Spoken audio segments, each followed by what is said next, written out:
What's going on, you guys? So we got another collab for you guys between the Home Field Podcast. I'm the host, Kyle Dabro. What's going on, everybody? I'm Kevin Valentin, coming in for the host of the 104SixAnd1 podcast. And today we are, like Kyle said, doing a breaking news story for the James Harden to Brooklyn trade. Kyle, what you got for me, dog?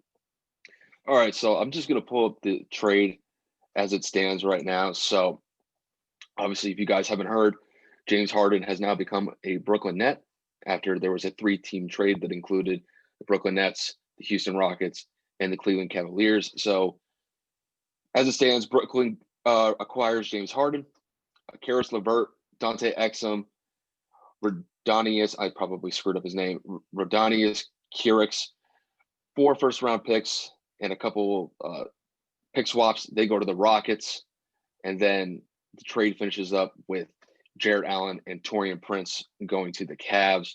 And then after that trade was completed, Houston was able to work out a package deal that would send Victor Oladipo to Houston in exchange for Karis LeVert.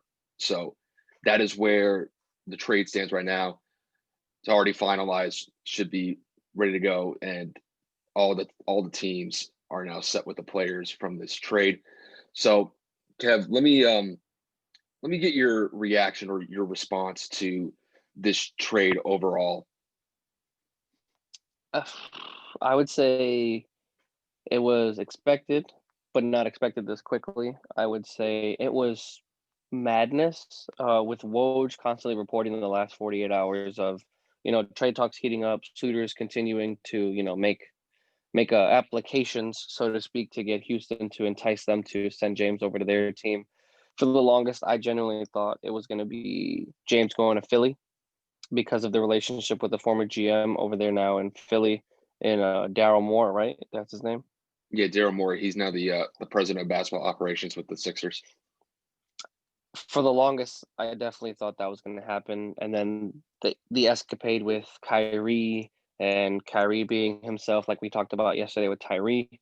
Uh, I figured he would end up sliding over to Brooklyn, and it happened within, I don't know what, way less than 24 hours of us recording, and the pieces that were sent were not surprising. I'm surprised that Kyrie remained on the roster, but if I had to put a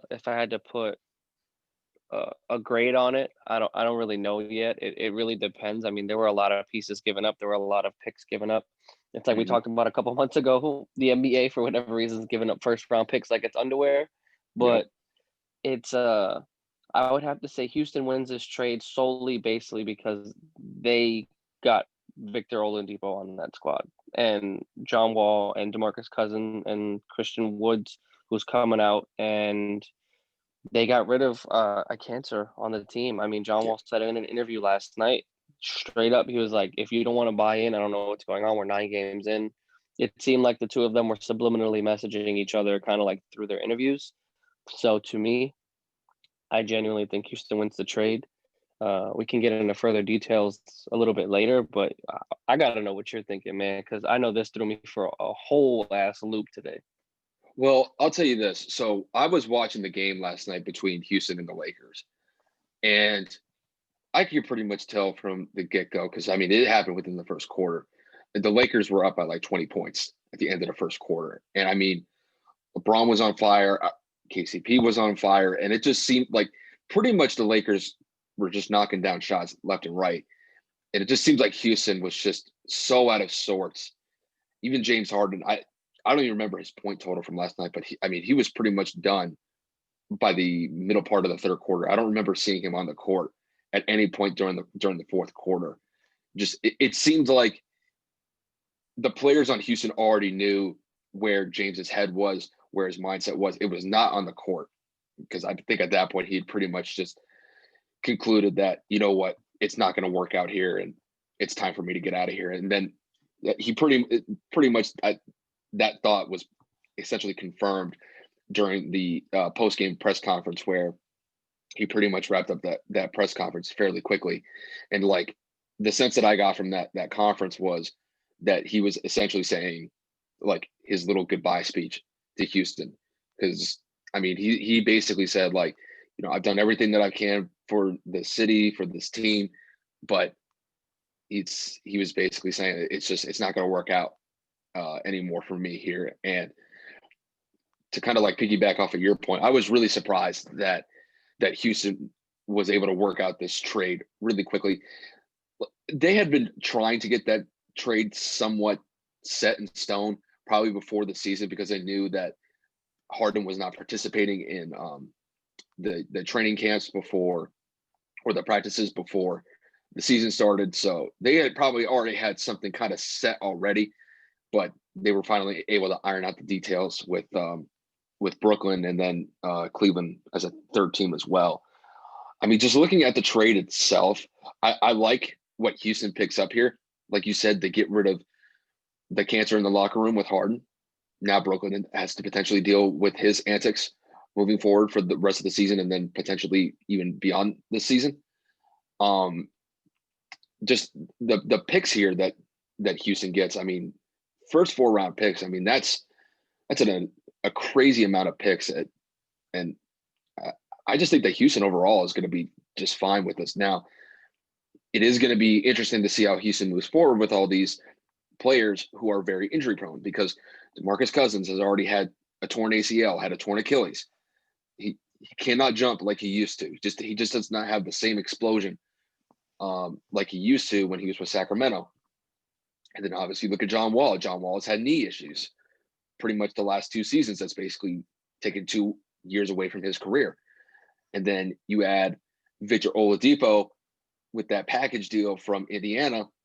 Same thing. He tore his quad about a year and a half ago, and he's still trying to get like his legs under. Like you could tell, a part of it may just be like everybody's still trying to get in the game shape this season, just based off of all the craziness that took place with the season getting interrupted by COVID this past year. So I think Victor Oladipo is still kind of getting in the game shape, and I think it'll probably take at least a month or two for him to really get his legs underneath him. Because I mean, he was a scratch last night. I forget who they were playing. Actually, I think they were playing the Warriors. So, but he was a scratch. Yeah, overall, I like Houston in this trade. However, though, we got to talk about Brooklyn. Brooklyn has James Harden, KD, and Kyrie.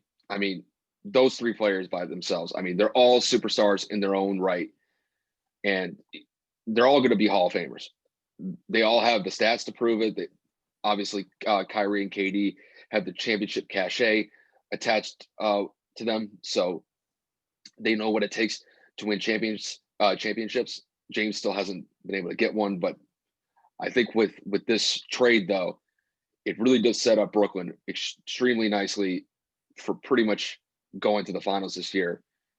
I do think, though, that they are going to have to build up their bench just because you lost Jared Allen, Karis LeVert, and Dante Exum. So there's a lot of movement I'm going to potentially see with Brooklyn moving forward. And they lost Prince. Oh, yeah, and Taurean Prince as well. So it wouldn't surprise me if Brooklyn isn't done moving pieces yet. So we'll kind of get it. We'll get a little bit more into that later. But I like this trade with Houston. I think both parties end up pretty well here. Brooklyn's probably going to go to the finals, and Houston still is a viable team. So they have a decent amount of pieces. They get rid of the locker room distraction in James Harden.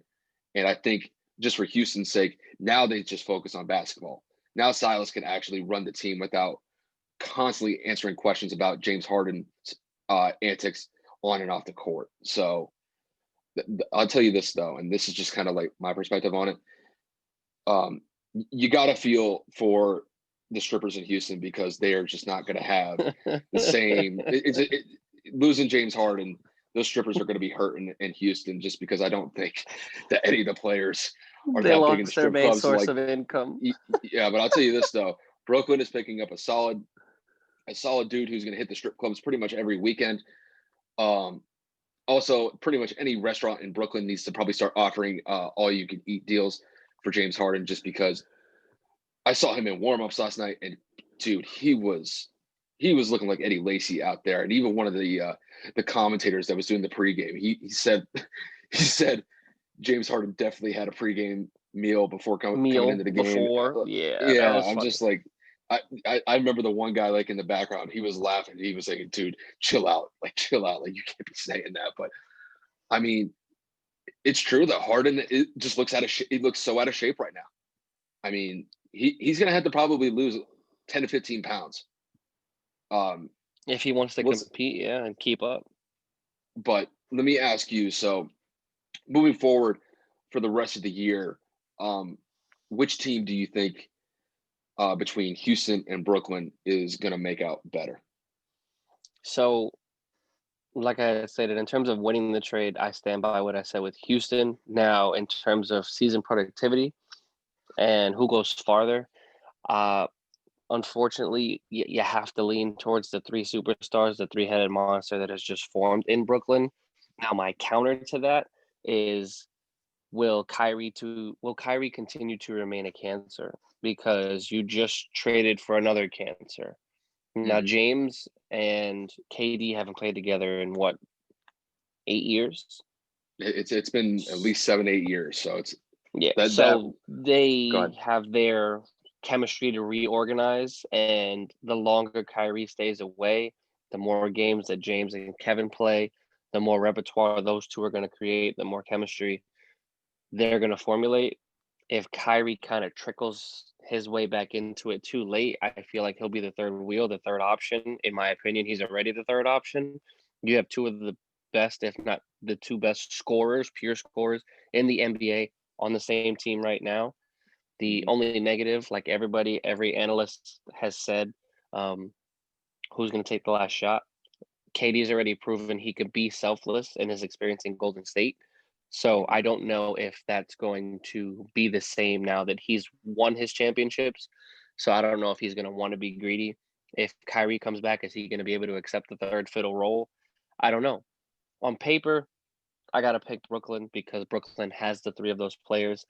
Houston finds a way to remain relevant by going and adding Oladipo to this roster. If they would have just traded away James and kept the roster for what it was, I would say they maybe scraped the eighth seed, probably towards the bottom half of the West, just because you lose your best player, you get nothing in return but picks. I thought they were going to do like a what they did with Russell Westbrook. The fact that they went out and made a move and they got picks and they got swaps just goes to show that Salas and whatever them boys is doing out there in Houston are smart because they have not only a team for the future, they have two superstars locked up on their team for the foreseeable future, and John Wall with the remainder of his contract, and Victor Oladipo. That is a pretty nice tandem backcourt. So Brooklyn goes farther in the postseason if the three of those idiots can get their head out of their asses. Houston finds a Mhm. way to stay within the bottom three seeds of the sixth, seventh, and eighth seed in the West. Yeah, I'm pretty much gonna. I'm pretty much with you on this. Um, I'm interested to see what happens with Kyrie moving forward, just because it's like we talked about the other day. Kyrie's availability has just been so checkered over the last year and a half or so, and it's just more the same this year. And there's a very real possibility that he's going to end up being moved. And honestly, I think from Brooklyn's perspective, it's a viable option just because they do need to kind of rebuild at least their bench to a certain extent after moving all of these pieces that they did with this James Harden trade. So I Oh, and think Dinwiddie's it's out with that ACL injury too. yeah, so he's not coming back. So as far as I'm concerned, Kyrie, unless Kyrie commits to the team, and that is questionable right now, I think Brooklyn's probably looking at trades right now. And I'll tell you what, they will get a decent amount back in return for getting rid of Kyrie, even with all the issues that Kyrie's had over the last year and a half, or especially the last couple of weeks. I mean, look what James Harden was able to get with all the antics that he's been doing the last couple of weeks. I mean, they were able to get a couple players and then 4 first round picks and then 4 pick swaps. And that was somebody who basically quit on the team. And Kyrie's kind of in that same position right now because, I mean, He's partying in Toronto. He's not partying.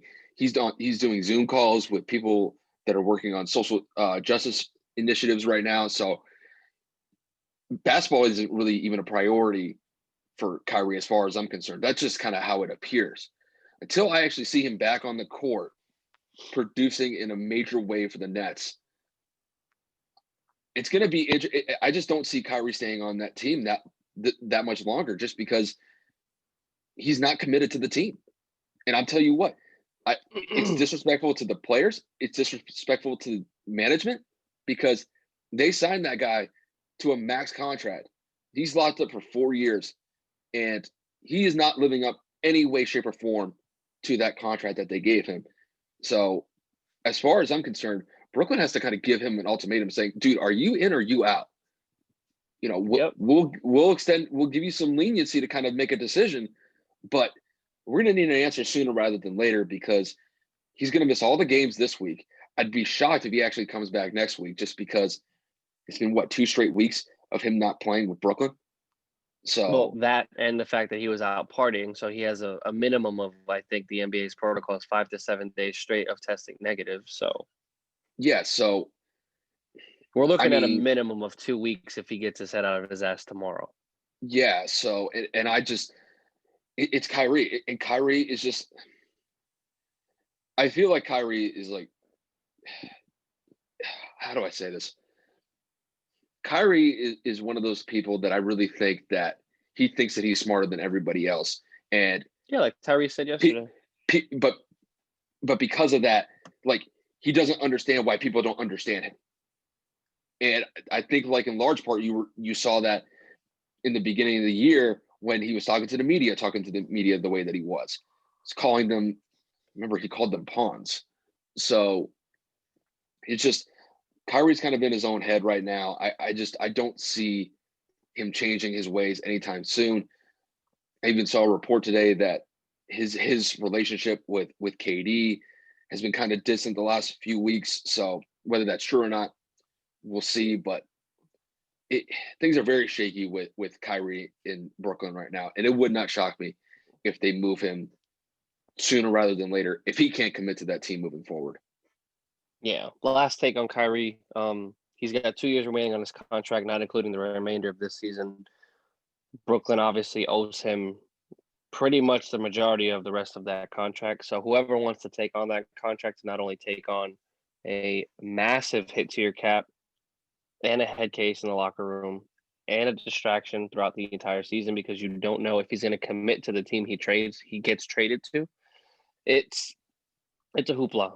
He's got to go or he's got to buy in, like you said. So I have no idea. But moving on, we were talking about this right before the episode, and I found this funny, and obviously other reporters were saying the same thing. Brooklyn has done this twice now, where in their existence, they have traded away their entire future to win now. And the trade that I'm referring to for everybody, or to everybody that's not aware, was the trade for Kevin Garnett and Paul Pierce to come over to Brooklyn to play with Darren Williams, Brook Lopez, and Joe Johnson. Now, granted, that was a totally different situation with two of those players being on the tail end of their careers. However, the point is they still gave up an arm and a leg in first round picks to Boston that ended up being the, what was it, Jaylen Brown and Jason Tatum and Marcus Smart picks. It wasn't Jason Tatum, right? I know Jason was the third overall pick, but was that from Brooklyn? I don't remember necessarily. Well, the 3 picks, I could look at the trade here. It looks like, just from what I'm reading, the 3 picks, this is the article that they had from the trade from a couple years ago. He said the article says the 3 picks will come in the 2014, 2016, and 2018 drafts. So I'm assuming one of those is Marcus Smart, and then probably the other one is probably Jaylen Jason Brown. Tatum. No, I think it's Jason, because Jason was drafted the same year as Lonzo, right?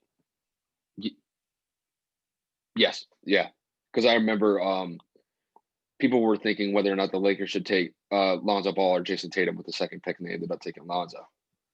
Yeah, I mean, I think was Jaylen Brown in the same draft as Jason Tatum? Wasn't that like the third and the seventh pick or something like that? Didn't they have like two picks in the same top I could look 10 it up. year? I could look it up Yeah, real quick. I'm sitting here bugging out. I really thought that I So remember, but then I started hesitating. so Jaylen Brown, he was drafted. He's a pup still. He's only 24 years old. So he He's a was drafted baby. in 26. He was drafted in 2016. Okay, so he was one of the picks. Yeah, he was that 2016 pick. Um, And Jason Tatum ended up coming out with was it? 2018. It was a 2018 pick. So I mean, Two studs they Boston. got for it. That was. I mean, it worked out well for Boston in that situation, but freaking the Nets. I mean, they got nothing from that trade just because It didn't pan out at all. They didn't do they anything. should. They won one I game in that series again, I think, that year. I'll tell you what, and I think Brooklyn in that situation got caught up in, well, these guys represent, nothing but champion. They're nothing but like a championship caliber type team with having Paul Pierce and Kevin Garnett. Like those guys were the major pieces to get that championship for Boston in 2008. Now, if they were able to pull that trade off earlier, maybe a year or two earlier, they could have maybe made some noise in the Eastern Conference. But those guys, they traded for those guys, like you said, at the tail end of their careers. Now, the reason why I think we brought up this trade is, how does it compare to this one currently? I think Brooklyn is in a much better position than they were 7, 8 years ago because Exponentially. KD is still in his prime.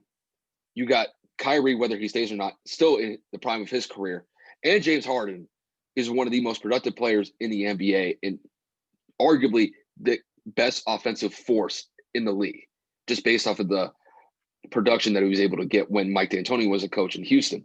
So I think that Brooklyn is in a much better position. And you can make a case that they have three of the top 10 players in the team, three of the top 10 Yeah. players in the league on their team. Mm-hmm. So you couldn't say that back when they picked up Paul Pierce and Kevin Garnett. Those guys were in their mid 30s at that point. KD's only 31, 32 years old. James is only 30. And then Kyrie, I think, is still in his 20s. So those guys still have a bunch of years left. And those guys are hitting essentially the best part of their career, basically the pinnacle of their career right now as far as their productivity goes. So like I said, I think Brooklyn has a really good shot to make it to the finals this year, just based off of the caliber of those three guys on the same team. Whether Kyrie stays or not, we'll see. I think honestly, it probably behooves Brooklyn to really kind of find what's out there if they can get some pieces back, if they can move Kyrie, just because I think having those three guys, they're very top heavy. You're going to need a bench going into the playoffs, and unless Steve Nash can work out a rotation with all three of those guys, if everybody ends up staying, that'd be great. But they look pretty weak as far as I'm concerned. Really, like looking at their bench right now, just I don't think they really have a lot of pieces to work with, but they're very top heavy with their starters. So Yeah, that you know, second unit is very much depleted with Dinwiddie hurt, Jared Allen gone, and Karis Levert being traded over there.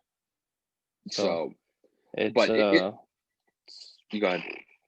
no, I was gonna say it's a cluster of nonsense when you really think about it, just because, like you said, being so top heavy, you would really figure that their bench is weak. But I mean, depending on how you rotate their starters, I mean, DeAndre Jordan is a defensive presence and a rebounder. He's not really an offensive threat. If you go small ball and put KD at the 4, if not the 5, it really depends. You could run Tyler Johnson out there at the 1, Kyrie. I mean, it really depends. You have Joe, what's that guy's name? Joe Harris, one of Joe the Harris. best, yeah, a sharpshooter out there as well. He's in the starting rotation, but I'm just saying it really depends on the personnel that's remaining on the staff. Their But starting I five is think, great. Their starting five is great. my God, it's scary. Lakers in 5. I'm gonna grab a. Lakers I'm in gonna 5. get a black and mild real quick. Pull my Shannon face real quick, but yeah, I We gonna think right go to Club now, Shay Shay? Is that where we going? yeah. Well, you know what? It depends because I mean he could be serving up hot L's if freaking Kyrie gets traded. So You're not you know wrong. we're definitely that's the component that really stands out to me is whether or not Kyrie stays or not. Yep, And X factor to completely. me, if they can't get full commitment from him moving forward, you got to get rid of him. And Yep. I don't even. It's like we were talking about earlier. I just don't think that he's committed to basketball right now. It's not his priority. If it was a priority of his right now, he'd be there. He'd be in the gym right now, freaking shooting or coming off a game, and just trying to recover for either a back to back or the next game that they have on their schedule. But he's a head case. I think To say the least. if Brooklyn was smart, I would try to move him if they can get a really good deal for him, and he will get a good package. Like if James Facts. Harden was able to get the package that he was able to get, Kyrie will definitely get the same. People will take on Kyrie and all the problems that he has, just because it's Kyrie Irving, and he has the best handles in the league as far as I'm concerned. So Yeah, but to shift it to some other guards, some other good guards in the league that did make moves. We have Caris LeVert going over to Indiana, and like we had spoken about earlier, Victor coming over to Houston. mhm. Between the two of those teams, who do you think got the better one of the guards? It's a tough one because I tell you this, I like Indiana. Indiana's got a solid squad, and now you add somebody like Caris LeVert on that squad. I'm going to give the edge to Indiana simply because I can't rely on Victor Oladipo's health. Now you can make the same case that Caris LeVert is kind of like in a similar situation. I believe he tore his ACL a couple years ago when he was with the Nets, if I remember correctly. I'm not too familiar with Caris, to be honest with you. I just started following him, I think maybe I, last I, year, maybe. if I remember correctly, I believe he tore his ACL a couple years ago. I think this was maybe like 2018. I might be wrong on that. So, but you can honestly make a very good case that I think both teams just kind of make out decent in the trade because both those guys Yeah, do have health concerns. Obviously, Victor Oladipo, he's coming off that torn quad a couple years ago, still doesn't have his legs fully underneath him yet, but he could still produce.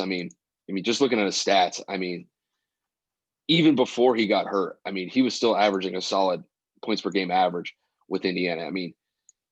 Just looking at even with this year so far, he was averaging 20 points, and then that was 20 points this season. Obviously, he had 14 and a half coming off the quad injury from the year before, but the year that he tore his quad, he was still averaging almost 19 points a game, and then the year before, he was averaging 23. And then kick it to Caris. Caris was actually playing pretty well for Brooklyn. Just looking at his stats, he was averaging around 18 points a game the last two seasons that he was with Brooklyn. His career average, he's averaging 13 points per game. So he's no he's scrub. been getting better every year, though. That's for He's sure. definitely been improving. So you look at these guys. I think from a productivity standpoint, it's pretty much a wash. Um, I just like Indiana's team overall, just because just Houston's team is just stacked with guys who have just questionable health issues. DeMarcus Cousins has had his issues. John Wall's had his issues. Indiana at least has some guys that they can rely on because they're available. You got Malcolm Brogdon, you got Miles Turner, and you got what's his name? Sabonis. Sabonis. Hooping. So Hooping. they just beat the Warriors last night. So right now they're sitting at 7-4, and as far as I'm concerned, they're a solid team in the Eastern Conference. So you add somebody like Caris LeVert to that team, I think they're going to be just fine. I think Indiana is probably going to end up making out better than Houston as far as their record goes. But as for the trade itself, I think it's a wash. Yeah, they kind of even themselves out when it comes down to it. It's funny because we keep forgetting the third team that was involved in the original trade in the James Harden sweepstakes, and In Cleveland. we were just talking about it. Cleveland can really go out there and start 4 centers and Colin Sexton if they really wanted to, because on their roster they have Jared Allen, JaVale McGee, Kevin Love, and now they have Jared. Did I say Jared Allen? Yeah, but they have Andre Drummond, remember? Oh, Andre Drummond. How could I forget the big drum? Yo, they just have a bunch of centers. Who needs a center? Because Cleveland is shopping. I guarantee you one of those players are moving. There's no way they're going to eat all that cap between 4 bigs. No way. Well, here's the thing, and it'll be interesting to see who gets moved just because his name has always been kind of floated out in trade rumors before. It would be interesting to see if Cleveland moves Kevin Love. Kevin Love is kind of getting up there in age. Obviously, he's had his health issues as well throughout the years in Cleveland. And it wouldn't shock me if they end up moving him to try to get a little bit younger at that position, at that kind of like 3/4 spot for Send them. him to Portland. Send him to Portland. Get Zach Collins out there in Cleveland. He'll be fine. He played at Gonzaga. Nobody cares about him. You put Kevin Love at the 4 spot for the Portland Trailblazers with Jurkic, Melo, CJ, and Dame. That is a solid 5 right there. Like that is so solid. I think that'd be fire. And I mean, Kevin Love's the only one who's got a championship on that team if he were to end up getting traded out there. So he definitely has veteran leadership. Yeah, and I mean, Kevin Love's just one of those players that you just love to have on your team. Just he's not like, I wouldn't say that he's like the best player on the team, but you're going to get 100% effort out of him, and he's going to be a good role model in that locker room. So he's definitely what I would kind of consider like a good, like, upstanding teammate to have on a team. And even if he doesn't get moved, I think having him on that team with all that young talent that they got in Cleveland right now, having somebody like him in the locker room, that definitely, I think, bodes well for the team moving forward if they end up keeping him, because at least he can at least give advice to a lot of these new guys who are just starting out their careers. But agreed. It'll be interesting to see what Cleveland does, just because they can't keep all those big guys on that same team. They're going to end up moving at least one, if not two. If I had to make an assumption or a guess, I would say they probably move Allen. Allen is what we all know is a very, very, very prominent rim defender, and we do know a lot of contending playoff teams need a backup and or starting center. My team is one of them. I would not mind Jared Allen coming to Dallas, to solidify the interior paint with Willie Cauley-Stein, Kristaps Porzingis, and Maxi Kleber. Personally, I would ship off Dwight Powell because he's soft, straight up. Like the kid is just soft. He plays like a guard, but he has the vertical of a center. Like, I don't know how to explain it, but Dwight Powell needs to go. I would say Dallas, if you're listening, go get Jared. We need some more assertive bigs. Willie Cauley-Stein is great, but we can take Jared Allen on the back end, and we could limit Kristaps Porzingis at the 5. Continue to rotate him in the 4 spot, man. Keep him off the block as much as possible, unless need be. We don't need him guarding Anthony Davis at the 5, or who else is in the West? Oh my God. You got Denver. Oh my God, you have Jokic. No, Dallas, listen to me. Do what I'm telling you, please. Mark, pull the trigger. Pull the fucking trigger. Yeah, I mean, they could. I mean, I'll tell you this: if you're looking at Cleveland right now, they would definitely get more from trading Jared Allen than somebody like freaking JaVale McGee. So now it depends on what they want to do moving forward.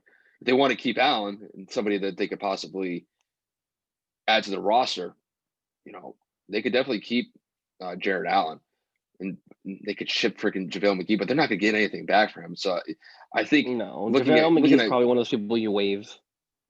Yeah, or if you could trade him, maybe get like a conditional pick back for him, maybe. But that's pretty much it. He's on a vet minimum deal. They're not going to take any hit for that. And this, bye. But they got to do something about JaVale McGee to me is useless. Yeah, but they got to do something about all those centers. So, but it wouldn't surprise me if he ends up getting, like you said, either waived. I mean, if somebody's able to pick him up, do it just to get him off your books. But I think Andre and Kevin are staying because they're on contract, man. They are getting paid fat amounts of money. I think those two stay unless someone's willing to eat it. That's why I think that Jared Allen is definitely trade bait for somebody. But no, I mean, other than that, it's really been quite a day in the NBA. So really, like when the news broke that this trade was going down, I mean, Twitter just lit up over this. I mean, it's one of the biggest Woj bombs that we'll probably see all year, unless something rivals this. But I highly doubt it. I mean, everybody was kind of it was kind of pretty much a certainty that Harden was going to be moved, especially after last night. And I remember even seeing reports this morning that there was significant movement in him getting moved. And sure enough, by the literally, I think it was like kind of like the early afternoon, he ended up going to Brooklyn. So just overall, just like a crazy day in the NBA. I mean, other than that, that's pretty much all I have from here. Kev, is there anything else that you wanted to hit real quick before we wrap this up? No, not really. I mean, I'm trying to think of something. I know there were discussions on the NBA talking about continuing to postpone games due to COVID. With the increase in COVID cases, I know we talked about it personally, and pretty much the entire league kind of getting hit as hard as possible. The NBA is getting hit harder than any other professional league.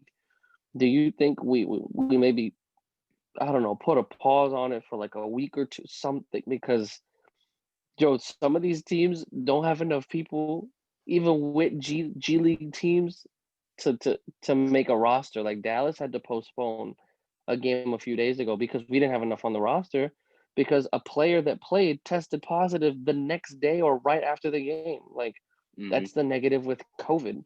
You're not going to Well, know until the results continue to come back, and results take a while. So I don't know. I just feel for the safety of the players, do we put the league on just a 2 week lockdown, just let everybody get better, let everybody heal, and then find a way to adjust schedules to limit travel? I don't know. The NBA's got to do something because they can't keep doing what they're doing.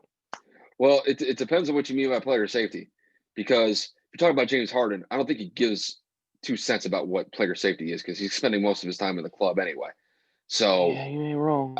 I mean, granted, I imagine that there's a lot of players in the NBA that are trying to do their best to kind of limit or mitigate exposure to COVID, but you can't say that for everybody. And pretty much, as far as I'm concerned, I just don't see the NBA really shutting down unless there's a major spike in COVID cases across the entire league. I think what you're going to see, and we talked about this personally a couple of days ago, is that you're going to see waves of COVID cases in and out of the league for the rest of the season. It's just going to happen. Major League Baseball saw the Yeah. same thing because, like, I remember basically the entire Marlins team was pretty much hit by COVID. So it's going to be very interesting to see what happens moving forward with the NBA. But I just don't think that the NBA can really afford another shutdown, just because. I mean, last year they lost a significant amount of revenue from shutting down the season for basically 6 months. Now they were able to recoup some of that back because they were able to host the playoffs. It would have been even worse if they didn't host the playoffs last year. So they were able to recoup some of the money that they lost. But I mean, if they were to shut down the season for an indefinite amount of time to deal with the COVID thing, I just don't know that the league is going to survive financially moving forward. I mean, there's always going to be money in the NBA, but I mean, you're talking about a 40% to almost like 50% reduction in revenue going into next season just because COVID has completely disrupted just the overall business of the NBA and then the actual individual teams. So there's a lot of money. There's a lot of money on the line here. I mean, you're talking about billions of dollars. It's not just the players, but you got all these TV contracts that the ESPN and then all these little smaller TV markets have to live up to. They put a lot of money into those contracts, and they have to kind of see those contracts lived up to. And just having them interrupted constantly because of COVID, I think they could do it last year just because everybody was still adjusting to COVID, um, because nobody had ever seen anything like that before in their lifetimes. But I think right now the NBA is going to take the steps that it needs to take to kind of mitigate the risk associated with COVID for their players. But I don't think that they're just going to shut down the league again because, oh, a couple players on one team or maybe 2 or 3 teams tested positive. Now, if there was a major spike that affected everybody, maybe then they would shut it down. But if it's only affecting maybe 2 or 3 teams, the best thing you can probably do is just postpone those games to a later date. Try to find a way to reschedule those games later, because the NBA kind of actually prepared for this, because they only sent out the first half. the first half of the schedule. So I believe that schedule runs up to like the beginning of March, maybe like the first or Just second weekend about, of yeah, March. right before the break.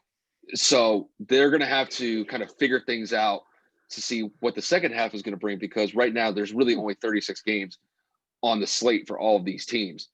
But to me, I would just do away with the All-Star game this year and use that time frame where the All-Star game would traditionally be to make up some games. If some of those games got postponed, at least then you can move them to that week where they host the All-Star game, and you could have those makeup games in that time in exchange for what the All-Star break would really kind of bring.